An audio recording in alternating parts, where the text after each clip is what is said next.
Vanity of vanities, says Koheleth, vanity of vanities. All things are vanity. Here is one who has labored with wisdom and knowledge and skill, and yet to another who has not labored over it, he must leave property. This also is vanity, and a great misfortune.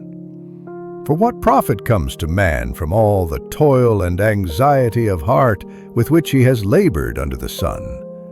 All his days, sorrow and grief are his occupation. Even at night his mind is not at rest.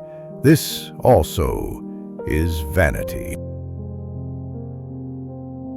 Brothers and sisters, if you were raised with Christ, seek what is above, where Christ is seated at the right hand of God. Think of what is above, not of what is on earth. For you have died, and your life is hidden with Christ in God. When Christ your life appears, then you too will appear with him in glory.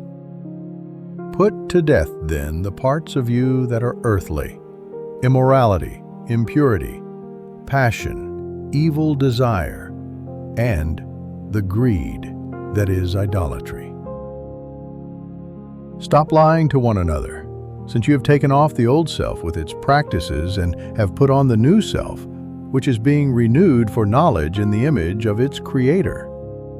Here there is not Greek and Jew, circumcision and uncircumcision, barbarian, Scythian, slave, free, but Christ is all and in all. Someone in the crowd said to Jesus, "Teacher, tell my brother to share the inheritance with me."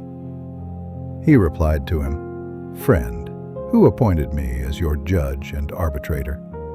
Then he said to the crowd, "Take care to guard against all greed, for though one may be rich, one's life does not consist of possessions." Then he told them a parable. There was a rich man whose land produced a bountiful harvest. He asked himself, "What shall I do? For I do not have space to store my harvest." And he said, "This is what I shall do. I shall tear down my barns and build larger ones. There I shall store all my grain and other goods, and I shall say to myself, 'Now as for you, you have so many good things stored up for many years. Rest, eat, drink, be merry.' But God said to him, 'You fool, this night your life will be demanded of you. And the things you have prepared, to whom will they belong? Thus will it be for all who store up treasure for themselves, but are not rich in what matters to God." In this Sunday's Gospel, Jesus' teaching concerns, precisely, true wisdom, and is introduced by one of the crowd. "Teacher, bid my brother divide the inheritance with me." In answering, Jesus puts him on guard against those who are influenced by the desire for earthly goods with the parable of the rich fool, who, having put away for himself an abundant harvest, stops working, uses up all he possesses, enjoying himself, and even deceives himself into thinking he can keep death at an arm's length.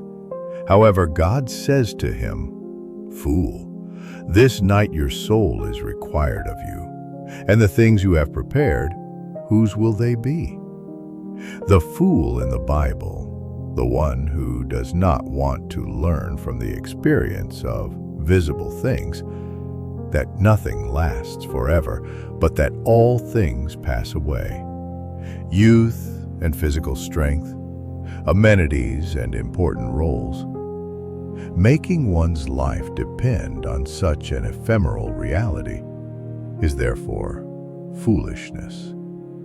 The person who trusts in the Lord, on the other hand, does not fear the adversities of life, nor the inevitable reality of death. He is the person who has acquired a wise heart, like the saints.